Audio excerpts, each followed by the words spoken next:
Good afternoon, ladies and gentlemen. I'm Chiki Rawapuno, and welcome to Rizal, my beautiful province.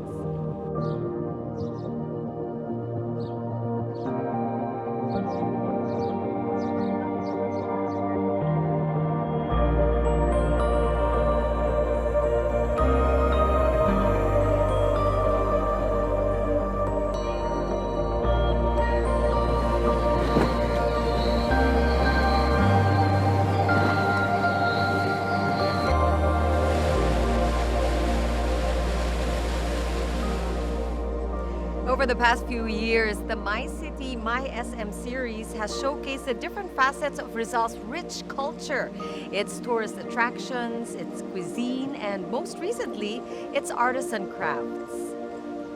Today, our cultural journey takes us to another exciting route where we will explore and discover Rizal's visual arts and the country's top visual artists in this special episode of My City, My SM, My Art at SM City Masihan.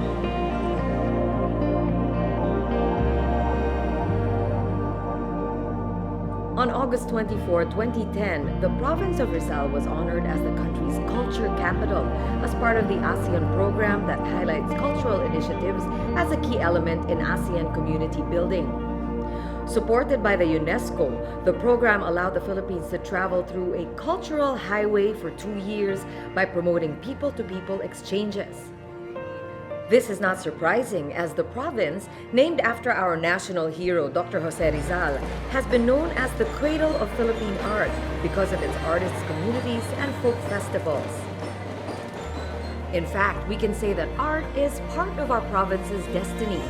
It is in Rizal that one can find the petroglyphs, a cultural site that dates back to about 3000 BC and is the most ancient Filipino work of art. Art likewise thrived in the area during the Spanish colonial period with artists like Juancho Senson and Pedro. And then, of course, there is Angono, the art capital of the Philippines and hometown of national artists Carlos Botong Francisco and Lucio San Pedro. With its numerous artworks around the town, Angono is one big gallery in itself and has been said to have more artists per square meter than any other place in the world. Angono's cultural landscape has been further enhanced with the works of artists like Jose Blanco and his family, Orville Tiamson, Perdigon Bocalan, and Vicente Reyes. And then there are the celebrated Neo Artists Group, the group of young traditional painters in the lakeshore areas, and other Angono artists who express their creativity through everyday arts. Our own hometown of Antipolo, cultural spaces like the Pinto Art Museum serve as gateways for modern and contemporary art. Join me this afternoon as we walk through Rizal's cultural highway as My City, My SM, My Art makes a stop at SM City Masihan. A joint project of SM, the Metropolitan Museum of Manila, Shell Philippines, the Philippine Star, with support from the National Commission for Culture and the Arts and Center Stage Productions, My City, My SM, My Art is a celebration of Philippine visual arts, painting, sculpture, printmaking, photography, and filmmaking. We are bringing art and people together by showcasing the works of masters, modernists, and millennials in a roadshow around SM Supermalls. Advocating art for all, we are working with communities to mount exhibits, workshops, and contests in key cities around the Philippines.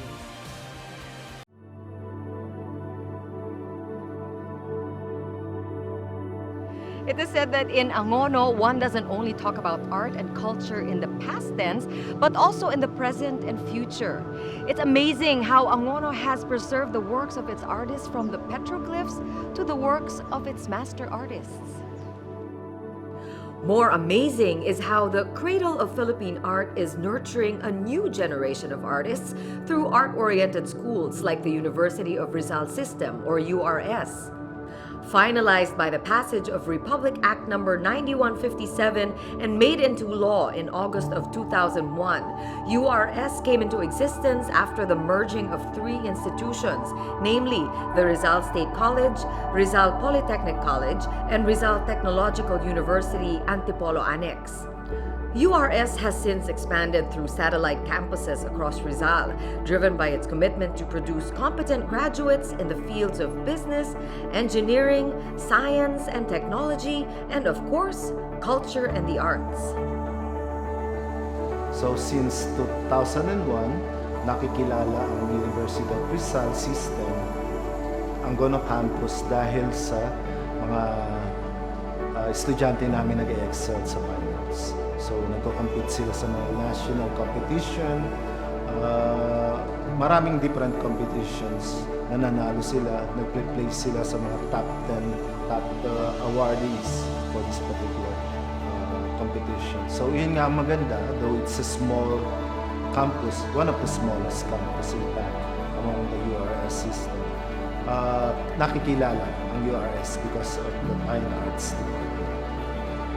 Over the years, the university found its way to the municipality of Amono, where it now molds artistically gifted students through its fine arts program. Ang napapansin ko compared sa mga ganun dikdik sila sa ay tutok kami sa kanila sa yung basic like drawing, yung mga still life painting, yung tamang lighting, yung chiaroscuro, shot contrast of light and dark. Doon nakikilala at meron distinct color na-invite doon sa mga works ng mga bata. Sa pagpasok po dito, mas marami pa po akong nalaman na technique, gumagabay po sila dun sa mga maling nagagawa namin, at saka po mas mas na-enhance po nila yung mga kakayahan namin. Pinapalawak po nila yung kaalaman namin pagdating sa realistic, sa impressionistic, sa iba't ibang kulay. Tinuruan din kami kung primer color, secondary, tertiary, hanggang sa nakukuha na namin yung tamang kulay. Nung pagpasok ko dito, akala ko ang pagdodrawing is tamang sketch lang, ganyan. Nung tinuruan na kami, iba-iba pala yung mga techniques ng pagdodrawing, painting, kaya nga may gamit pa ng ballpen. Bali, lumawak pa yung kaalaman ko sa pag-painting. Kung may discipline, right attitude, malayo ang kanilang mararating. And again, hindi naman tayo makapagsabi kung ano mangyayari sa future. Kasi maraming distraction along the way. Nadi-distract yung attention nila doon sa particular career na gagawin. URS Amono now takes pride in producing a new wave of visual artists who are committed to continuing its cultural legacy. In a different perspective, we shall look through the lenses and highlight another form of visual art, photography, when My City, My SM, My Art returns.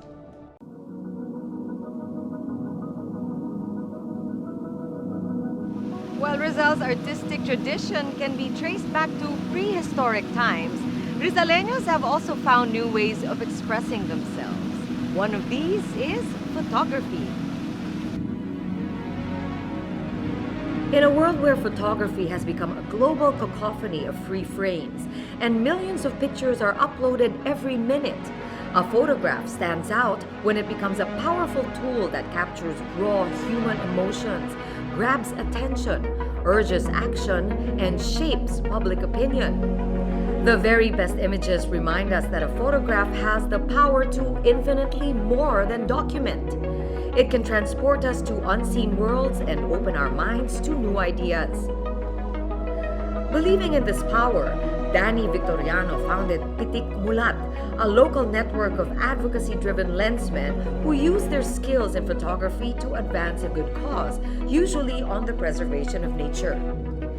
Pitik Mulat members started their first advocacy photo walk back in 2012 when they captured both the pleasant and the sad side of the majestic Hinulugang Taktak waterfalls in Antipolo to call for its protection and conservation. Karamihan ng mga shots ko, laging story-based.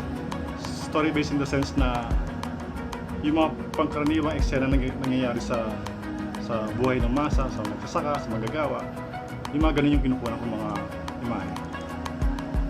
Sa akin kasi ang style ko mas na-imagine ko yung eksena. Then, ang hirap hanapin yung ganung eksena sa paligid, kaya ginagawa ko.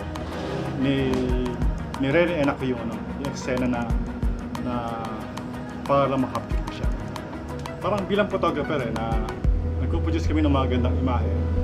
So naisip ko rin na mag-produce din ng mga imahe na magpo-promote nung bayan namin na Antipolo. Kaya nag-start ako mag-document ng mga tourist spots, mga lugar, mga tradisyon dito sa Antipolo para as legacy ko na rin lang na some other times pwede siya. Parang balang araw mawala ka rin sa mundo nito pero at least nag-iwan ako ng magagandang imahe about our town, Antipolo. We are proud that for his work, the Antipolo-based photographer received the Presidential Ani ng Dangal Award for Visual Arts from the National Commission of Culture and Arts in 2010. He has also gained recognition in numerous photography competitions, including the top prize in the 2016 Asia-Pacific Economic Cooperation Photo Contest, where his work was chosen over more than 600 photo submissions from the APEC region. Victoriano was thrice named the Photographer of the Year by the Federation of Philippine Photographers Foundation, holding the title from 2012 to 2014. An active member of the Samahan ng mga Litratista sa Rizal, he also topped the International Year of Family Farming Photo Contest in 2014. Rizaleños are really talented. We shall meet other exceptional Rizaleño artists who have brought our province much honor when My City, My SM, My Art return.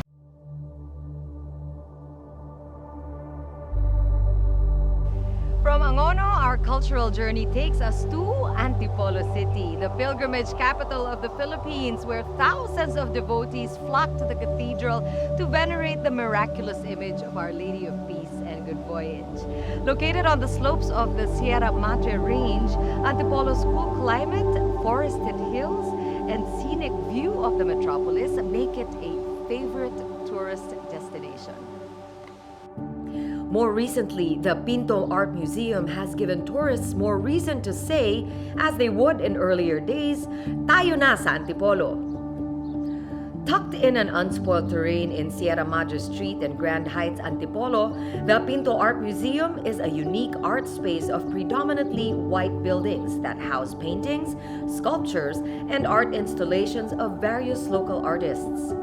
Pinto is the Filipino word for door, which is exactly what the museum is, a gateway to the arts. Spread out across Pinto's 6 galleries are modern and contemporary pieces that make up the personal collection of neurologist Dr. Joven Cuanang, who established the museum in a bid to promote education and appreciation for Philippine arts and culture. Dr. Cuanang acquired a modest house and lot in the 1970s and opened the Pinto Gallery in 2000. It has since evolved into a museum whose mission is to champion the conservation of nature, education of the Filipino people, and opening doors for talented artists like Erwin Liaño. Erwin Liaño is a painter whose art takes the form of still life in subtle earth colors.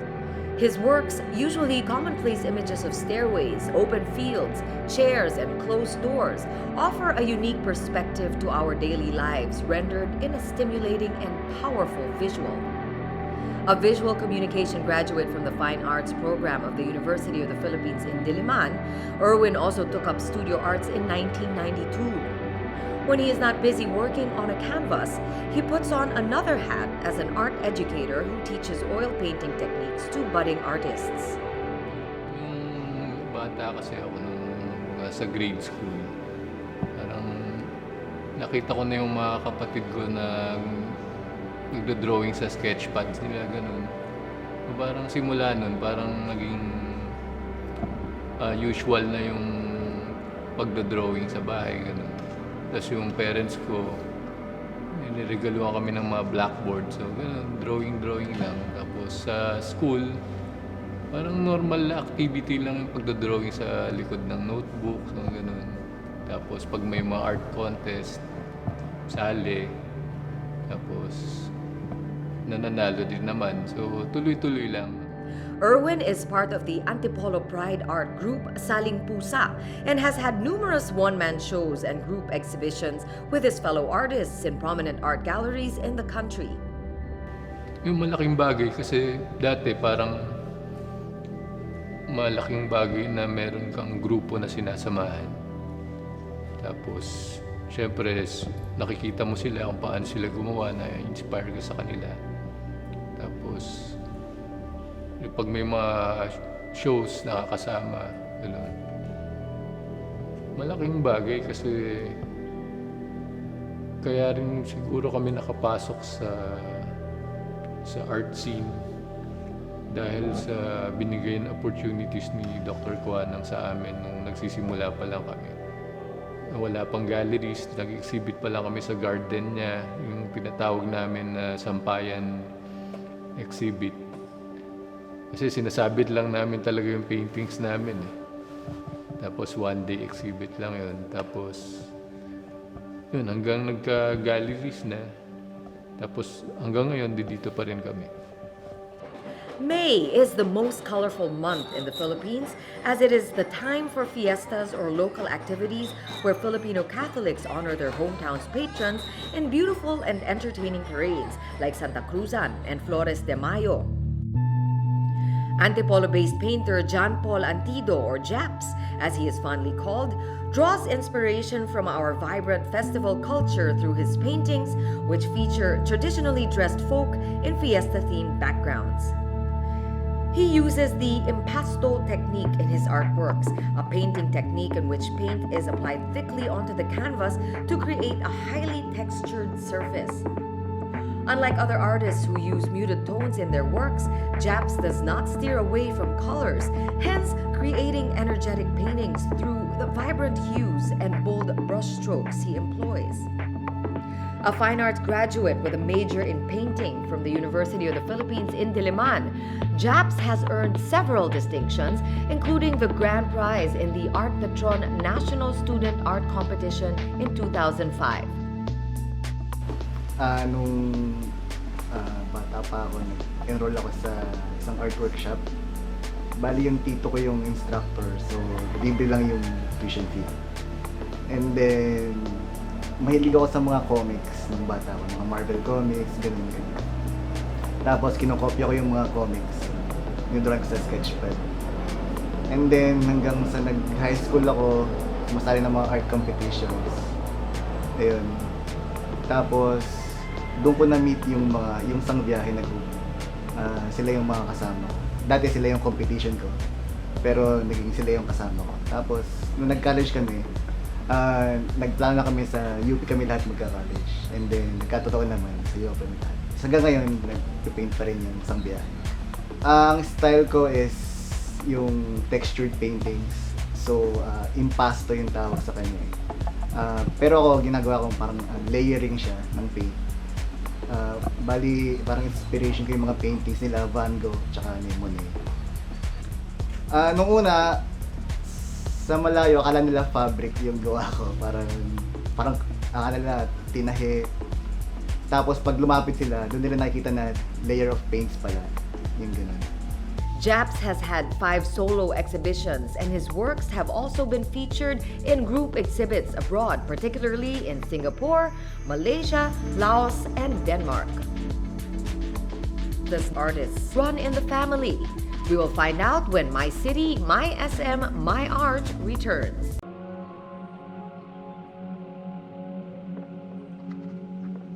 A tour around Rizal is a feast for the eyes. Its natural beauty is truly captivating, and it is crowded by art galleries and museums where one can get a glimpse of its vibrant art scene. Interestingly, many of these art spaces are owned by families whose creativity has been passed from one generation to another.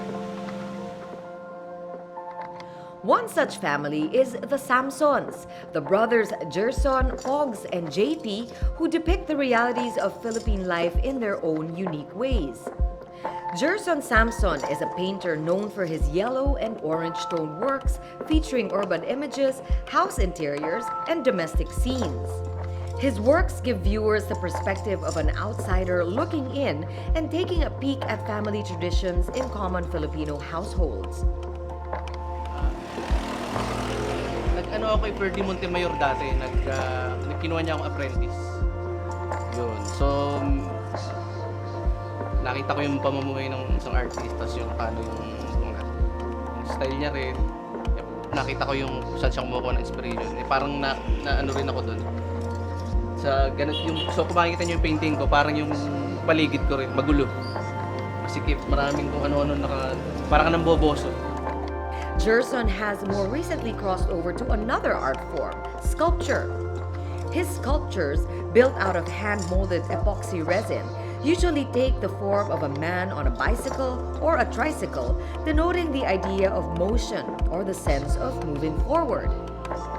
Noong 2013 ko naisipang subukan lang mag-sculpture. Pero nung sa UP, meron kaming subject na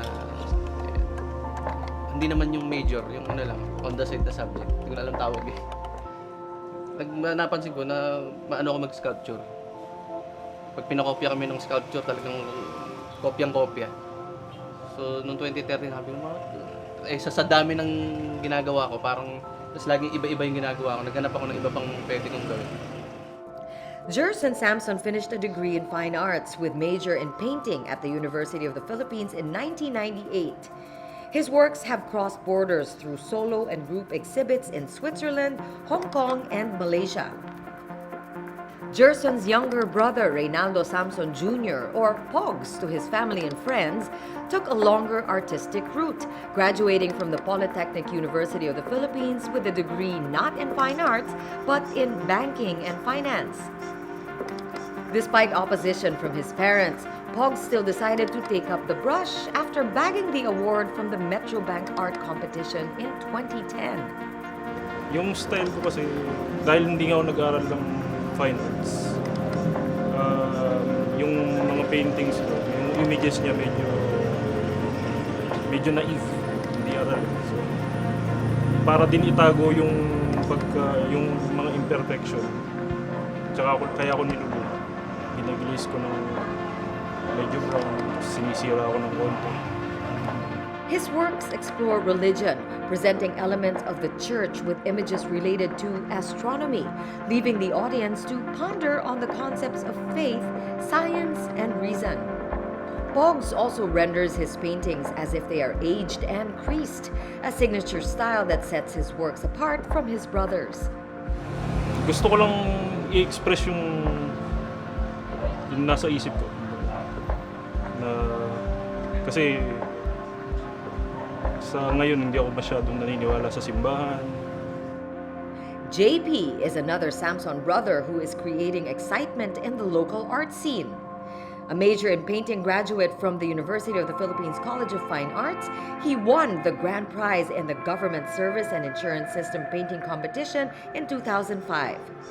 Naging interested sa art simula noong pagkabata, siguro 4 or 5 years old. Tinuruan ako ng kuya ko, si Gerson Samson, na mag-drawing. Tapos nung grade 2, sinali nila ako sa art contest.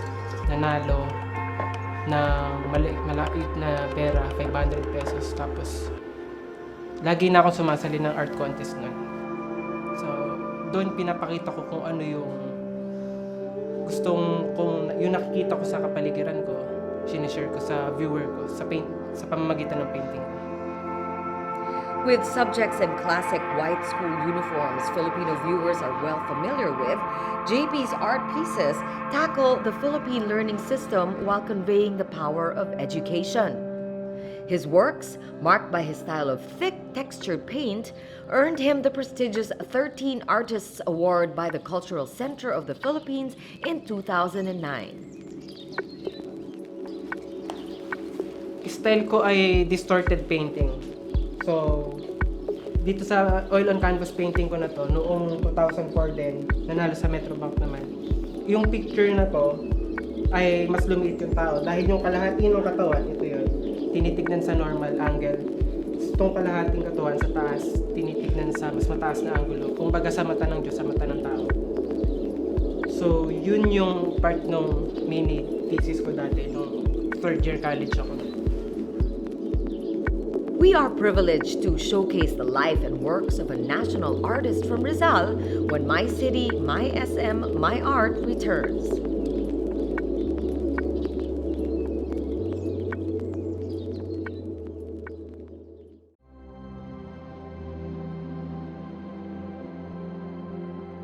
National artist Carlos Botong Francisco discovered the Angono petroglyphs during a field trip with the Boy Scouts in 1965.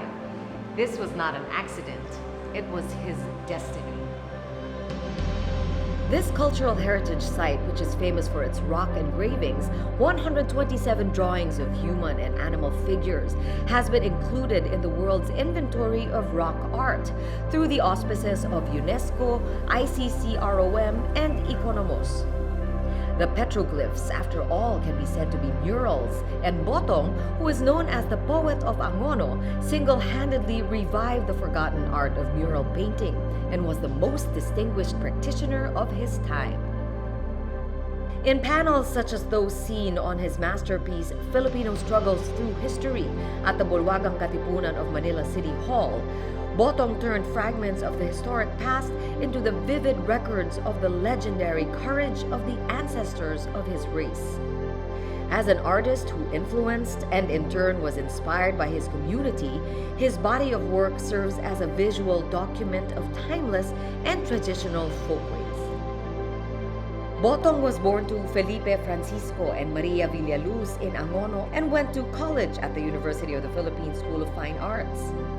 Although he came from the same school of arts as Amorsolo, he veered away from the traditional artist and developed a modernist style. Together with Victorio Edades and Fermin Sanchez, he painted for the Manila Grand Opera House and the Clover Theater. He and Edades started mural painting, and together they formed the 13 Moderns, a group of modernists, in 1938. Botong was invariably linked with the modernist artists, forming with Edades and Galo Ocampo what was then known in local art circles as the Triumvirate.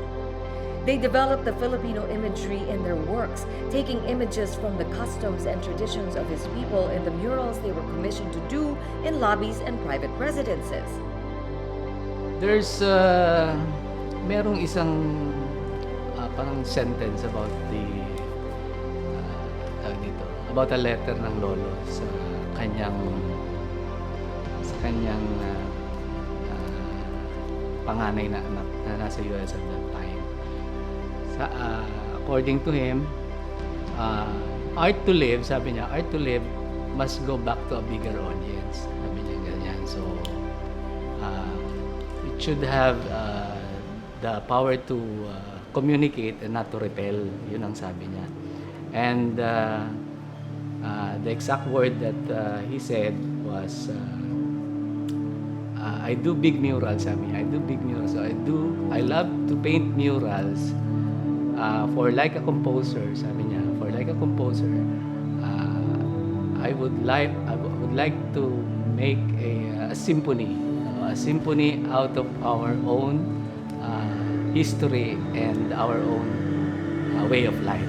So, yun yung sinabi niya dun sa sulat. So, dun pa lang, alam mo na yung trabaho niya is about, yun yung purpose niya. Kaya, he developed something na madaling maintindihan ng tao. His first important mural was 50 Years of Philippine History, which was created for the International Fair held in Manila in 1953. Considered art gems until today are Botong's first Mass at Limasawa, a government-commissioned historical painting illustrating the first Catholic Mass in the Philippines, and The Martyrdom of Rizal, also a commissioned work depicting Philippine national hero Dr. Jose Rizal at Bagong Bayan. Botong's other important works include The Life and Miracles of Saint Dominic for the Santo Domingo Church in 1954, Stations of the Cross for Far East University in 1956, and The Invasion of Limahong in 1956. Mangingisda in 1957, and Bayanihan in 1962. Botong's unerring eye for composition, the lush tropical sense of color, and an abiding faith in folk values typified by the townspeople of Angono became the hallmark of his art. His mural paintings embody the rich tapestry of rhythm, boldness, and inventiveness interwoven by the vibrancy of Philippine folklore, history, and traditional life. He's not the type of a person who wants to be committed with a deadline. So he paints. It takes time. Nobody pressure him to do this. If somebody gives him the hurry upward, and then that will take more time to finish his painting. Yeah. And then, but even it takes time. When he finishes painting, maganda, kompleto. At saka, kung siya, talagang perfect. Ang inspiration niya, of course, is the whole town of Angono. No? Lolo is very attached sa mga tao dito. So, sabi nga niya, Angono pa lang. Sa Angono pa lang ay punong-puno na yung ano niya, yung inspiration niya, no? Punong-puno na yung ideas niya about the local livings dito. Yung lahat na, even the characters, narito na sa bayan ng Angono. So, why pa kailangang lumabas, o why kailangan pang mag-abroad or do your art outside the town. So, napaka-attach niyan sa mga tao. So, doon kumukuha ng inspiration ng lolo. Yung canvas niya is the whole town. Parang ganun siya. Botong was honored with the Patnubay ng Sining at Kalinangan from the city of Manila in 1964 and the Republic Cultural Heritage Award in 1976. After Botong's death in March 31, 1969, what came to be known as the Botong Francisco School of Painting grew, exemplifying lyricism and heroism. Botong became the second Filipino to receive the title of National Artist in Painting in 1973. Gusto ko lang siguro ma-remember siya as an artist for the people, yung an artist na for the mass ba, no? Para sa lahat. Kasi yun naman talaga gusto niya, yung he shares his talent sa lahat. So gusto niya i-share yung his vision about his painting. So ganun lang. And deserving naman siya about it. Kaya siguro naging national artist because he belongs to the people.